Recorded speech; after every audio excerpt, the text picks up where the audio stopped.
Good evening. My name's Kevin Clements, and I'm the director of the Toda Peace Institute. And it gives me very great pleasure to welcome Dr. Gina Gustavsson from the Department of Government at the University of Uppsala and Nuffield College, Oxford, to talk with us about the recent electoral success of the Sweden Democrat Party and what this means for Swedish social democracy and its welfare state.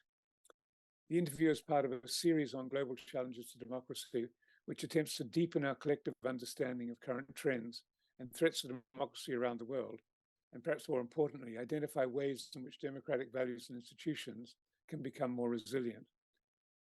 Gina is an expert on political psychology and political culture, so she's well placed to talk with us about evolving Swedish attitudes towards democracy and their attitudes towards migrants and religious minorities, as well as the rising levels of xenophobia, not only in Sweden, but in other parts of Europe as well. So welcome, Gina. And I have great pleasure. Thank you. I have great pleasure also in welcoming my Toda colleague, Olivia Stokes Dreier. Olivia and I will facilitate the dialogue and pose the question. So welcome to you as well, Olivia. Thank you, Kevin. Good. Gina, can you tell us a little bit about yourself and your own intellectual background and values, and what sparked your interest in political psychology, political culture, and different types of nationalism? Yes, absolutely. First of all, thank you for inviting me to this interesting conversation. So I've always combined political theory and political psychology because it seems to me that many normative arguments that political theorists engage in are premised on empirical assumptions. And these empirical assumptions are not always fairly tested because the people who are testing them might not always speak the language of the political theorists, so to speak. So, and I started off by looking at Isaiah Berlin, who distinguished between positive and negative liberty, and looking at whether or not people actually made such distinctions themselves today, and what the effects were of holding these different ideals of liberty. And then I moved on to debates that were topical at the time in my postdoc around 2005, 2006 on Muhammad cartoons and bans on Muslim veils. And I noticed that I kept coming back to the question of minority rights and, broadly speaking, liberalism, of course. And this eventually led me to the literature on liberal nationalism, and more specifically on what is called the national identity argument. The national identity argument is one of those typical empirical premises that holds a great important place within a normative argument. And it is the idea that broadly speaking, liberal values, such as a deliberative, well-functioning democracy, citizen autonomy, but also some form of social justice and solidarity, that all these goods are dependent on some form of national cohesion and some form of national identity for people to be willing to, for example, share their resources with one another.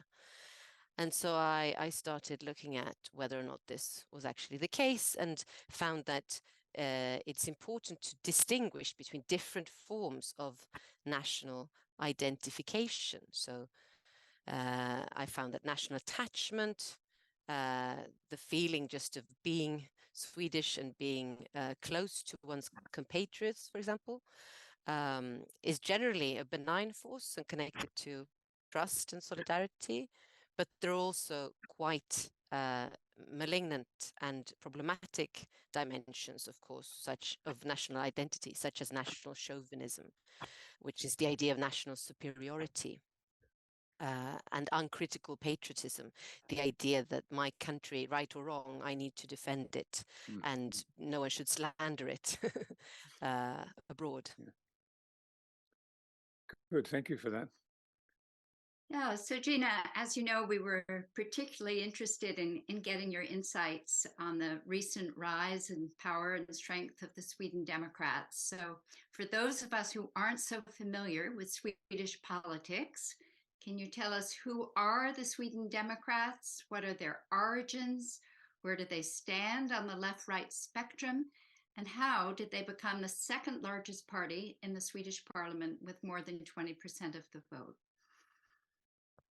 Yes, the Sweden Democrats is a far-right populist party with a clear anti-immigrant agenda and also clearly Islamophobic leadership. It is not, however, your average right-wing populist party, because many of the other Nordic countries, such as Denmark and Norway, and also if you look further south in Europe, have populist parties that have grown out of resistance to the European Union and resistance to taxes. So slightly neoliberal populists, so to speak, Right. where anti-immigration has also come in, but later on. The Sweden Democrats are, many would argue, more problematic even than those other parties, because they really grew out of the neo-Nazi and racist movements in the 1970s and the 1980s, especially a movement which was called Bevara Sverige Svenskt, which means keep Sweden Swedish, which was an openly racist organization founded in 1979, and out of that organization, about a decade later, the Sweden Democrats emerge. And many in the leadership of the Sweden Democrats were openly racist and even openly neo-Nazis as late as in the 1990s. And in 1994, when the current party leader, Jimmy Åkesson, joined the party, it was actually still run by a neo-Nazi. So this is a particularly problematic party in that regard. And now on the left-right scale, or the left-right continuum, I mean, that is extremely interesting, because they openly say in their manifesto that they want to combine the best elements, I'm quoting, of the traditional right and left-wing ideologies. And they also say that they see themselves as the main protectors and the heirs of the Swedish people's home, which is interesting because that is, of course, a concept that most of us connect to the social democrats and the social democratic welfare state, which was supposed to include everyone in a warm people's home. And the idea was that in a home you don't play favorites. All your children are equally welcome, etc. But to be fair, the social democrats took this term of the people's home themselves in the 1930s from a conservative ideologist who was a professor at my current department in Uppsala, actually.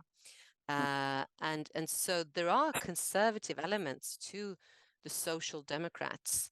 So in a way, it's not entirely incoherent, in fact, for the Sweden Democrats to be saying that they want to protect the sort of conservative aspects of the welfare state. But also, if you look at them more economically speaking, they are the most left-wing economically among the right-wing parties that are currently ruling Sweden.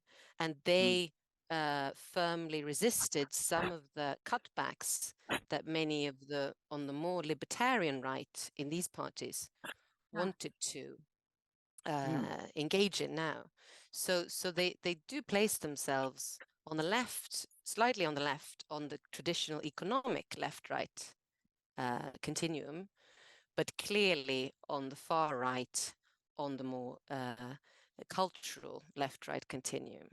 No, I think that's really, really fascinating, because the notion of kind of being on the left and on the right is very similar to what the Nazis were. I mean, they were the National Socialist Party. So Exactly. in a way, that's continuing that lineage very well. I mean, in relation to that, I mean, how do you explain that sort of 12% of those who voted for the Democrats voted for the Social Democrats in the previous election, and 14% for the Conservatives. And why was the party so popular with not only blue-collar workers, but Sweden's young first-time voters? Yes, so I think the first part of your question, why did people who voted for the Social Democrats and the Conservative Party in the last elections, why did they end up voting for the Sweden Democrats? Yeah, yes.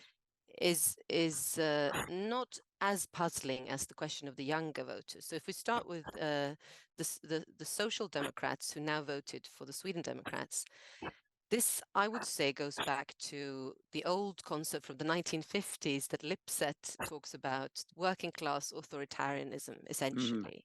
Because if you look at the voters of many populist parties, but especially the Sweden Democrats, they are lower educated, less politically sophisticated, and somewhat alienated from the larger society, feeling much less trust, for example, than the average Swedes.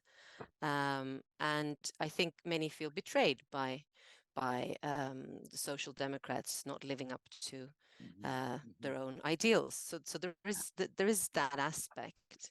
But of course, there is also the aspect of both the Social Democrats and particularly the Conservatives having, until recently, tried not to engage with the Sweden Democrats, and then only very recently, over the past 2 years, they've come to embrace part of the Sweden Democrats' discourse, I would say, connecting the two main issues on people's agenda, immigration and crime, with the existence of non-Nordic immigrants.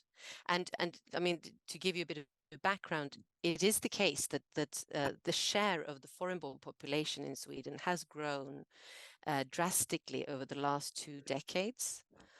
And for example, around the turn of this last century, around year 2000, that share was about 10% of the population, and now it's more than 20%.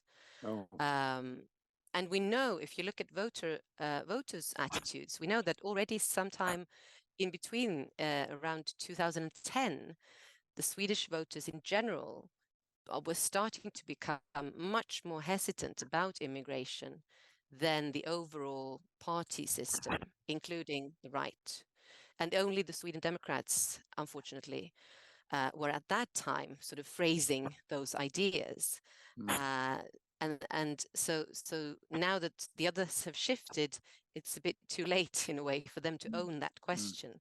So they sort of legitimize this idea. But of course, the Sweden Democrats have said that we have too many immigrants and that they're taking over Swedish culture all along. They said that already in the 80s and certainly in the early 1990s.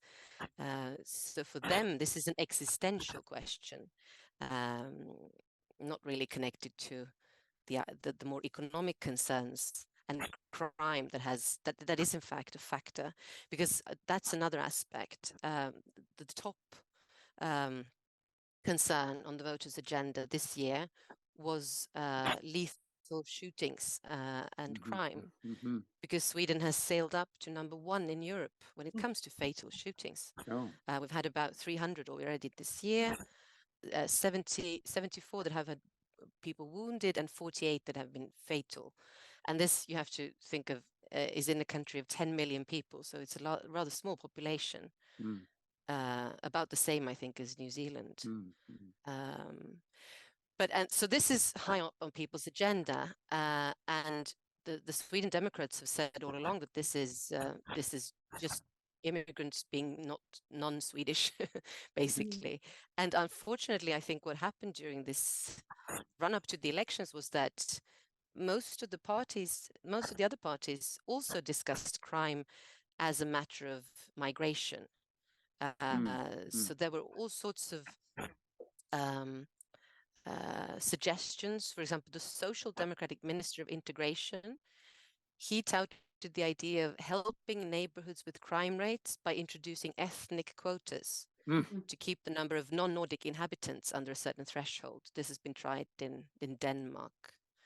The Liberal Party, who now collaborate with the Sweden Democrats, but who used to be very strongly against them, they suggested that 2-year-olds with foreign-born parents needed to have their Swedish skills tested, and that if parents refused to send them to Swedish nurseries, social services might be called in. So you see the sort of proposals, and these were all connected to crime. Two-year-olds. I mean, that's pretty harsh. Yeah. And to compete with the Sweden Democrats that other parties started to sing the same tune, or do you think this was just coming from other places or in response to this growing crime rate? I think there was a very great concern that the Sweden Democrats were taking away voters from the two largest parties, the Conservatives and the Social Democrats above all, who are still the largest party. The Sweden Democrats are now number 2. But that was clearly a concern. And also I wanted to come back to the question of young people, because that is, I think, even more disconcerting and puzzling. I don't know if the name Greta Thunberg is famous over there. Yes, she is. It is. She yes, Harry. she is, right? So it's her generation, the first-time voters, who to a great extent voted for the Sweden Democrats.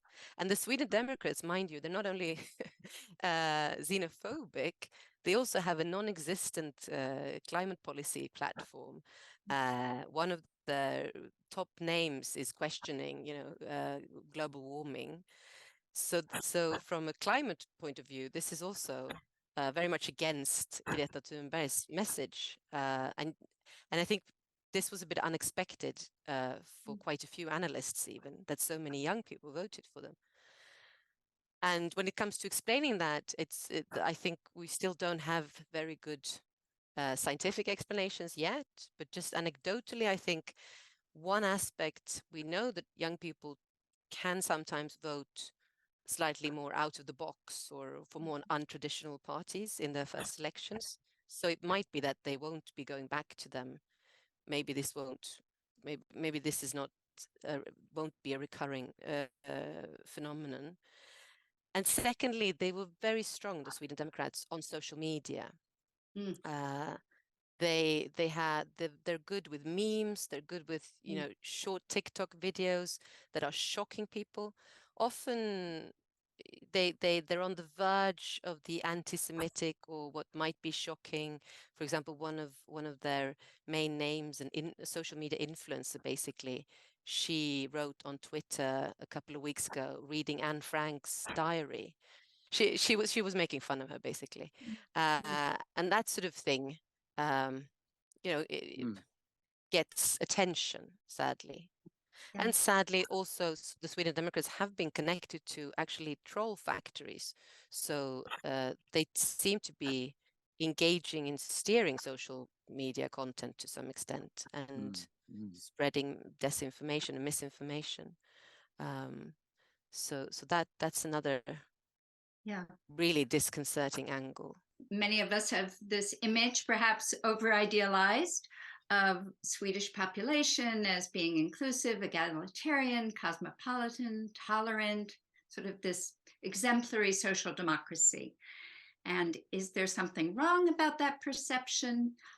You write that in the past, Swedes have not had an ethnic conception of nationalism.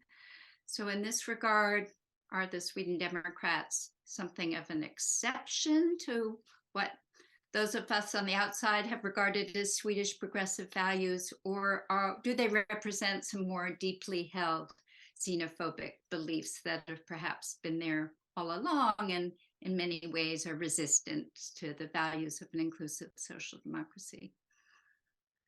I think that's an excellent question, because I agree with that. There's this image of Sweden, a dreamy image around the world that is being questioned now.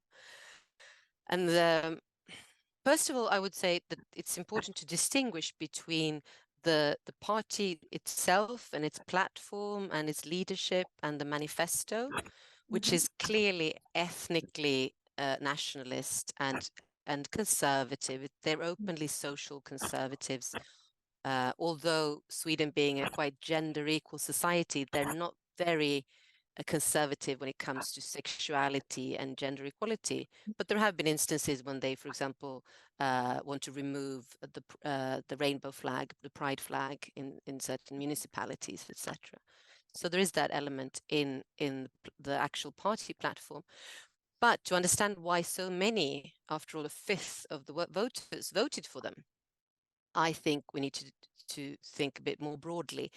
And I think that it would be wrong or mistaken to assume that we're seeing some sort of conservative backlash specifically. So I think what we're seeing is less of among the voters, that is, less of the backward-looking conservatism and more of an inward-looking authoritarian tendency to promote unity over diversity. And when I'm saying that, I'm relying on a distinction that I think is helpful by political psychologist Karen Stenner, who has shown in numerous studies that it's important to distinguish between the drive to avoid change and future uncertainty, which is the heart of conservatism on the one hand, and the wish to avoid difference and complexity and to some extent discord on the other, which is the heart of authoritarianism. And she's shown that it's the latter, not the former, that actually leads to intolerance, like wanting to restrict minorities' rights. And I think it's the latter we're seeing in Sweden. I think Sweden is a good example of how the two come apart, because many Swedes are very progressive, embrace modernity, take great pride in technical innovations. They're not very fussy about the national heritage, history, culture, that sort of nationalism. But at the same time, there is a strong aversion to difference. And this has been documented again and again. A good example is from the 1980s, where ethnologist Åke Daun showed that the average Swede found it very uncomfortable to be around people whose values and ideas they did not themselves share. So in the neighboring Scandinavian countries, the number of percentage of people who dislike this sort of company was only about 6%. But in Sweden, the figure was 45%. So almost half of the population were very uncomfortable hanging out with people with different ideas and values. And it sounds like what you're saying, that in some ways that it's not feeling like a big change then. No, exactly. I can't say that with 100% certainty, because I don't have continuous data on those attitudes. But I do think that there's an element of Swedishness that the Sweden Democrats are actually capturing rather well, and that is a fear of difference that exists, of course, everywhere. I mean, this Karen Stenner's work is not in particular on Sweden. She shows that this is a sizable part of the electorate everywhere. And what is most important with her work, I think, is that she shows that it has to be triggered by a certain situation. So the authoritarians who are hesitant about difference, they could very well be good Democrats until a certain situation arises and triggers their authoritarianism. And that sort of situation is when you perceive that there's a threat against the in-group, a threat against the myth of unity, or the idea that we used to be so united. And I think that is certainly a general narrative that we see, I think, in many places. And in many places it's true that polarization is growing, etc. But in Sweden, polarization is not as big as it's made out to be. So there's a lot of talk about, oh, we are so divided nowadays. But actually, to some extent, that has to do with the ghost of polarization, because there's not a lot of polarization when scientists look at that particular phenomenon. So I think that narrative is part of what triggers authoritarianism, and of course immigration, the way we have talked about immigration over the past few years, where it has been connected to crime and the general cultural threat. Because for the Sweden Democrats, immigrants threaten Swedishness by definition. So in relation to that sort of, what we might call the politics of fear and the manipulation of fear, do the Swedish people in response to that look towards, both on the left and the right, look towards authoritative, if not authoritarian leadership? That is, they want people leading them who can best embody that sort of Swedish unity and nationalism. And in your book on Why Liberalism Today, you suggest that some form of nationalism is a national corollary to national identity. So what form of nationalism would support liberal values in Sweden today? And what sort of leadership would be able to articulate that? Yeah, that's the million-dollar question, isn't it?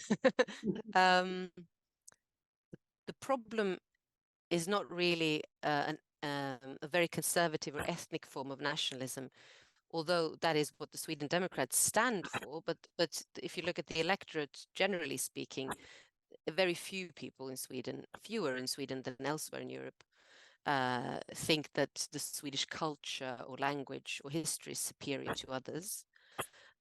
So that is not the main problem, to me at least.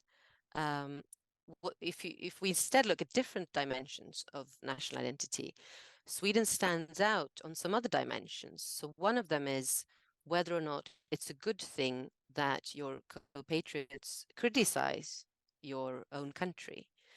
And there we have a problem, because Swedes stand out by having the smallest share of people who think this is a good idea. Among all the surveyed countries that I've looked at, about 30 countries in Europe and also in North America, with about only 5% of Swedes saying it's a very good thing for other Swedes to criticize our country. So I think self-critique is something that is lacking. And I think that feeds into the Sweden Democrats to some extent, because the Sweden Democrats, they are voicing a very strong, not self-critique, but a critique of the establishment, like all populists. And to some extent, they have a point, because the establishment in Sweden is very reluctant to see or concede any problems with Sweden. It's part of the national brand that we have, I think, very, very successfully spread around the world, right? That we are inclusive and everything. But also that we are a safe society with little crime, that we are a well-functioning welfare state, and a stable democracy, etc. And all these things are now up in the air all of a sudden. So I think this is disconcerting for many who are in no way racists themselves. And I think the pandemic, for me at least, the pandemic brought that out. Because, as you may remember, Sweden shocked the world already then by going at it alone, by choosing a more individualistic approach with no lockdowns, very little testing, virtually no masks for a long time. And I've done some research trying to understand why so many Swedes nevertheless supported that strategy. And interestingly enough, what we find is that it's not really to do with trust or individualism, valuing freedom versus valuing the collective. But the main determinant of defending the Swedish pandemic strategy, we find, is actually a form of national identity. So we see that Swedes were very proud to be Swedish, and Swedes were in particular proud of Swedish institutions they are more likely to rally around this strategy. And also Swedes who are uncritical, the element of uncritical patriotism that I noted previously, and also finally those who are national chauvinists who believe that their country, in this case Sweden, is better than other countries. Yes. So sadly, and what brings immigrants back into this is that this strategy, which still remains, if you ask people, many are very happy, both left and right, with what Sweden did, despite a lot of evidence having come out now how it affected, above all, actually immigrants. So this is a troubling aspect, because we started seeing really early on in the pandemic that, for example, if you were born in Africa, if you're a Swede or an immigrant in Sweden, born in Africa, you were 3 times more likely to die of COVID than if you were a Swede born in Sweden. Wow. And this is because we have a large-scale segregation with immigrants living in much worse conditions, much less able to work from home, which was the general advice. They tend to work in the front line and drive taxis, for example. So the taxi driver community, who to some extent are Somali-born, were very strongly hit by the pandemic. And what surprised me was how few seemed to care about this and to consider these casualties Swedish casualties in a way. So I think segregation also plays a huge role here. I mean, the way people live, actually, the people don't meet immigrants. The country, they know that there's a lot of immigrants, there's this narrative, and they know that it's connected to crime, but they don't really have a lot of contact with foreign-borns. Because there is a wide-scale segregation. And this segregation is often blamed on the immigrants, but that is also, as always, deeply problematic, because we know that there's a lot of white flight going on, and that Swedes tend to have a low threshold to diversity in their neighborhood before they start looking for another home and moving away. So that's an aspect. Gina, one of the things we think about as we look at global challenges to democracy and rise in authoritarianism is this politics of fear and mobilizing around fear, and very often fear of immigration and crime. And we certainly have seen that in the US. You've described how the Sweden Democrats did mobilize around that in the election, and how the other political parties in many ways joined the bandwagon. Do you see a sort of increasing politics of fear in Sweden? Is that one of the trends you're noticing? I certainly think that there is a rise in the politics of fear. There is a fear of crime, the most concrete fear that has risen over the past few years, and is understandable, although not proportionate to the likelihood, of course, to get caught in one of these horrible shootings. But you understand, of course, that in a society which is a very high trust society, where we haven't had a lot of gun violence, these changes are quite noticeable, and people talk about them.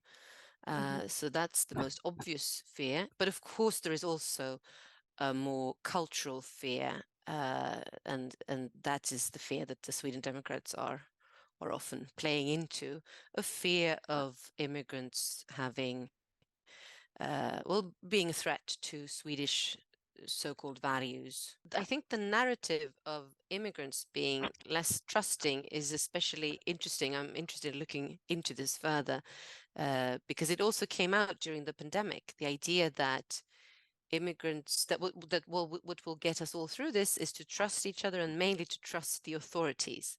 And then it was brought out as a big problem that immigrants are less trusting, as they tend to be in most societies, because they are more marginalized.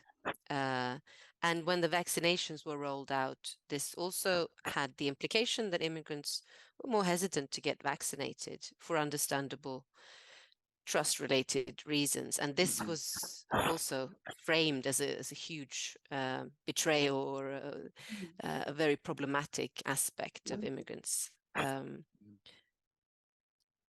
Yeah. Moving on from that, Gina, you've already mentioned that the Sweden Democrats were populist. Was their leadership sort of charismatic? I mean, autocratic, if not authoritarian, and chauvinistic? And obviously that played very well with the electorate. And how does that square with my sort of assumption that Swedish political culture sort of normally militates against personality politics and celebrity leadership? Your assumption is quite correct. And the Sweden Democrats, I think, are well aware of the Swedish culture being like that. So what they do is that their own leadership is not very charismatic or authoritarian. There's no real Trump figure or Steve Bannon type of figure. There are these people like the social media influencer whom I mentioned, who was joking about Anne Frank's diary on Twitter, and they have these lowest strata of the party who are sending out dog whistles occasionally. But the high up leadership, and especially the party leader Jimmy Åkesson, he very much tries to, I think, conform to the idea of your average guy, a normal, well-behaved, very, non-elitist, but also quite able to speak and speak well, that sort of guy. And the card that he has tended to play is instead, oh, me and my party, we are being bullied by the establishment. Why would they be so naughty to us? Yes. Or nasty to us? Why are they not letting us take part in politics? Because they have been basically ostracized until these elections. And now there's a huge switch, or this is a big shift, that they are so clearly in a position of they don't have ministerial seats, but they are the largest party in the governing coalition. So I think it's not as charismatic as you might think when you think of Trump, etc. But to be fair, this party does have links to these other international populists, and above all to Hungary and to Viktor Orban. Yes. Even like one of their main politicians, Kent Ekeroth, he has even gone to live there for a while, himself being an immigrant then in another country, and is now back in politics in Sweden. And they have even said openly a few years ago, some of the main leadership said things like, well, Sweden is not Hungary yet, so we have to adjust our rhetoric. No. So they are openly in awe of what Orban has done in Hungary. And what Orban started doing was he went against mainly against the media and started limiting freedom of speech and generally pluralism in the debate. And that's, I think, a major fear that this is what they will eventually try to do.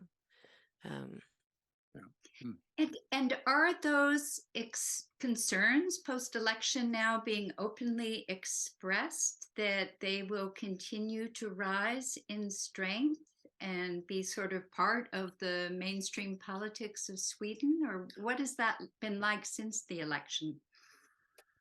Yes, people are voicing concerns, but it has become rather politicized, so that people who support the right-wing coalition, even those who are not Sweden Democrats, have tended to downplay all these concerns and even ridicule them, which I think became problematic, especially when leaders of Jewish organizations made a big thing out of the fact that this is a party with roots in neo-Nazi movements, and the fact that the Conservative Party only recently said we promise you, the people who have been through the Holocaust, that we will not collaborate with them, and now they broke that promise.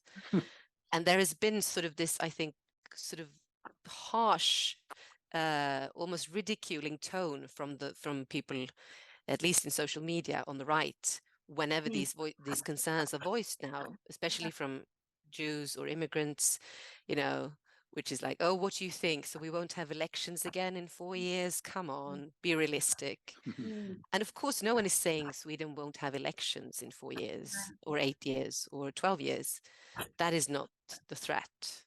But the threat is, for example, something like the anti-discrimination law. The anti-discrimination law has already been questioned by one of the major Sweden Democrats, who is now in charge partly of legal legal issues, and they have a sort of rhetoric which is very much about politics being an existential struggle between the strong and the weak, which is what the Nazis had also. So I think the ethos of democracy, and mainly perhaps the liberal aspects of democracy, like pluralism and anti-discrimination laws, etc., those are the first things that are possibly under threat. Yeah, my goodness. So you write some about the concept of national belonging. Could you say a little bit more about how you understand that? And was that concept in some way problematized by the Sweden Democrats? Yes, so I think they are openly talking about national belonging as something different than citizenship. And they've done so for a while. For example, there was a TV debate in the last elections in 2018 when unemployment was discussed, and when the party leader Jimmie Åkesson said something like, well, we all know the unemployment rates are to a large extent driven by the fact that many of these people are just not Swedish. That's why they won't get jobs. And what he's talking about is immigrants who in many cases might have Swedish citizenship, which has been fairly easy in relation to, if you compare around Europe, to achieve in Sweden until now, but will be more difficult now. But he nevertheless would not call them Swedish because they, according to him, don't have a Swedish nationality or don't belong to the national us. But they're not very clear on this. So they have both the dog whistles, as always, where they say things like the Sami, the Jewish community, they are their own nations. They're not part of the Swedish nation, but they should have minority rights. They haven't actually said they shouldn't have that yet. But still they say they're not nationally speaking Swedish. And at the same time, they do say that, you know, immigrants who want to adapt to Swedish values and who want to become Swedish and who fully embrace Swedish traditions, they can become Swedish. So that they're not 100% ethnically exclusivists, so to speak. But generally speaking, if you look at the Swedish population, until now at least, Swedes have been rather civic in their conception of who belongs, who is a proper Swede, which means that when you ask them what sort of markers define a real Swede, they tend to mention having Swedish citizenship and also, to a great extent, speaking Swedish, the language. And not so much having Swedish ancestors. So that's the general notion of nationhood, I would say, is largely civic in Sweden. But that does not, of course, necessarily make it very open or tolerant or self-critical. Right, as you've described, yeah. But something seems to be shifting with the Sweden Democrats, that the sense of what national belonging is narrowing. Yeah. in relation to that, I mean, how robust and resilient are Swedish political institutions? I mean, from the outside, we just assume that they're very strong, very much kind of governed by the rule of law and so forth. And do the Swedish Democrats basically accept the institutions they are and work to pursue the policies within that, or do they want to subvert them? This is a matter of how much we trust what they say.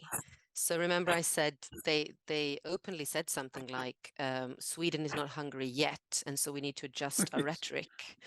So if you take that line, then you can't really trust what they're saying because their rhetoric is adjusted, and they have been talking about journalists as their main enemy and the media as their main enemy, the mainstream media, that is, for a long time. And even now, after the elections, leadership has joked about playing journalist rugby, meaning, you know, boxing or hitting journalists. So there is certainly a contempt for the media among them. And that is an element, I think, that we will see more of, because so far the new government has not let them slash public service or anything. Like the Swedish state television, Swedish state radio has been left intact so far. But I think the Sweden Democrats, if they have the possibility, they would very happily get rid of lots of people in those institutions. And that was one of the first things that Orban did in Hungary, for example. Yes. So that's one aspect. Which has to do with the pluralism in the public debate. Yeah, attacking freedom of speech everywhere is a sort of a sure sign that you're well on the way towards a very authoritarian polity. Exactly, unless, of course, you are celebrating the freedom of speech of those who are openly Islamophobic, because there's also that, of course. And then I think the other aspect that is deeply worrying, and that is coming through in the new policies of the government, more so than the contempt for media in general, is the lack of equality before the law when it comes to asylum seekers and immigrants. So what the new government is suggesting is a sort of politicization of the asylum seeking process. So you have to bear in mind that many of the Swedish immigrants are in fact asylum seekers and refugees coming from Somalia, Iraq, Syria over the past 10 years. And what they're saying in the new agreement, the new government, is that they want to make sure that we only do the bare minimum that the European Union requires in the process of granting asylum. So, for example, they want to look over the right to have a translator present, or the right to have legal help in this process. So that's one of the things.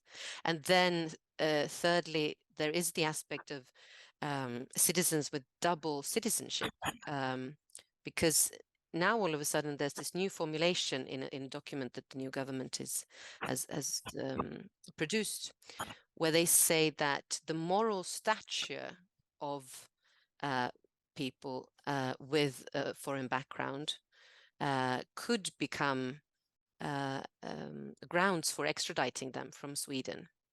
So not only crime, because that's already been on the agenda before, not only engaging in criminal activities, but also, for example, engaging in drug abuse or prostitution, which is, according to Swedish law, being a prostitute is actually being the victim of a crime. It's not criminal. It's to be a prostitute. It's criminal to buy sexual favors. So that is an aspect that hasn't been. I mean, the courts don't know what to do with this yet. But that is a concern, that people with double citizenship could be extradited based on their sort of moral character, or they use a very old-fashioned term that we haven't heard from since the 1930s, essentially, for this. Oh, that sounds very. So of course it will be the rights. It will be the rights of non-native Swedes and their descendants. That's the main target of their policies, of course. Yeah. Oh, it's very disconcerting. Yeah. So we do see ultra right-wing political parties across Europe increasing in popularity. You've already mentioned some links between Sweden Democrats and Hungary. To what extent do you see the Sweden Democrats either following or leading, or perhaps some of each, such trends? And what are you seeing around the links, either informal or formal? Do they go beyond Hungary? I mean, we now have a ultra right-wing party in Italy. And from your vantage point in general, what do you see as the future of the ultra right in Europe? I'm sure it's hard to say, but just any insights you have. Yes, so first of all, the Sweden Democrats, they do collaborate within the European Union, which they are basically against. But within the European Union, they collaborate with. They used to collaborate with the with UKIP when the UK was still part of the European Union, and the Italian Five Star Movement. So this was before the now rising post-fascist party became really big. And now they recently changed their party group. So they now collaborate with the British Tories, well, which used to be the British Tories, and the governing nationalists from Poland, another example that is going along the same route as Hungary. And also the Danish People's Party are in that EU collaboration. And outside of that, they've also got links with the French Front National, and they have clearly been inspired by Trump and Steve Bannon.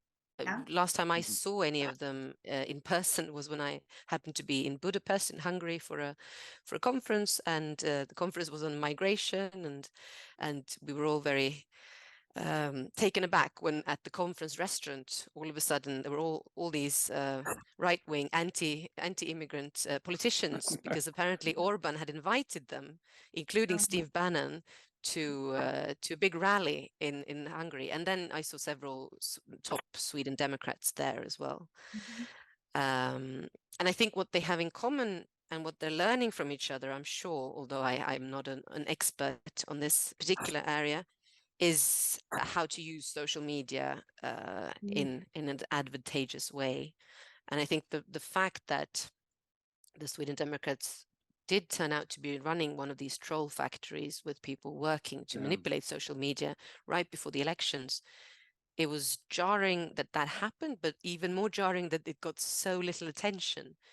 I don't really know what that is about. If maybe the younger generation, younger than me, are already so cynical that they don't expect anything less of them, or they just don't care, or that's difficult to tell. But I think the social media aspect is really, really disconcerting. And I think overall, when it comes to how the far right will fare in Europe, I think it has a lot to do with discourse and not just demography. So when many say that the Sweden Democrats rose to power because of Sweden's immigration policies, I think that's far too simplified, because what really triggered at least the success in these last elections was how immigrants were talked about in the public debate on the left and right. And I think so other parties and actors throughout Europe and in the world generally have a difficult balance to strike, I think, because they have to, on the one hand, cater to these concerns.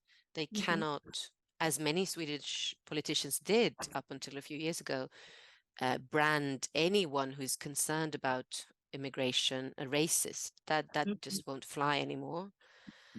But on the other hand, they shouldn't go too far in the other direction and start talking about all the problems, for example, of crime, or we haven't even talked about the erosion of the welfare state, but that's another aspect, of course, as problems that immigrants are driving.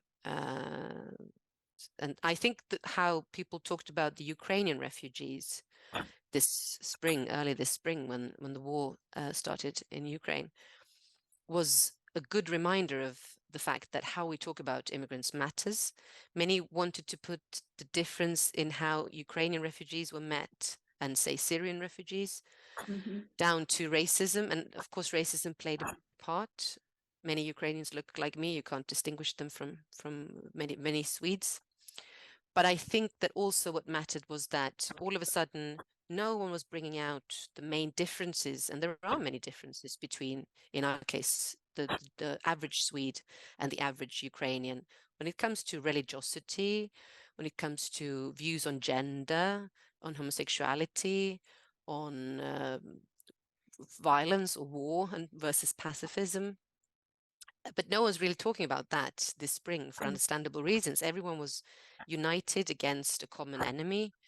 In Sweden, sharing the coast with the Baltic states, there's a very tangible feeling of Putin's Russia being a threat. And so many opened their homes to Ukrainian refugees and did not question their right to come. And that actually included also the Sweden Democrats to a great extent. Which was interesting to see. But again, I don't think I wouldn't put all that down to racism and just people not fearing these blonde Ukrainians. I think it also had to do with the discourse constantly reminding us of our shared enemies and our shared concerns, and not reminding us of our differences. In that regard, was there any indication or any evidence that Russian trolls were behind or were engaged in the last Swedish election?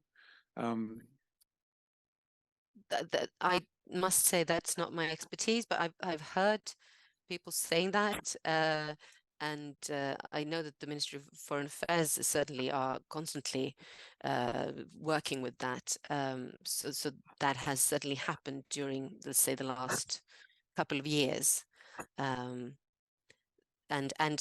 another aspect which is interesting about the Sweden Democrats is that they have quite a lot of links to Russia and Putin. Some of them have been there as sort of democracy experts. Yes. And they have, until recently, until this spring, they were also against the joining the NATO, as was the Swedish left.